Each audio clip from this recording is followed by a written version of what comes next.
This Temu Wig Install might look tempting, but I would not treat the main product photo as proof by itself. The search intent is simple.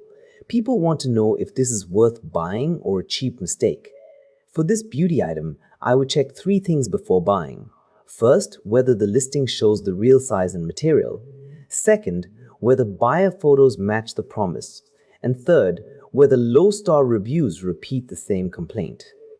Quick question before the buyer photos. Comment your country and the exact Temu product you. The clean buyer test is this.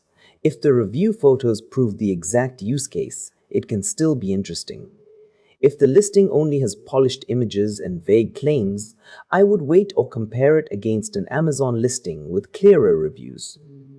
My verdict is only if the price is genuinely cheap enough to justify the risk. Based on the listing and review signals, not a hands-on test, I would only buy it if the product page clears those checks.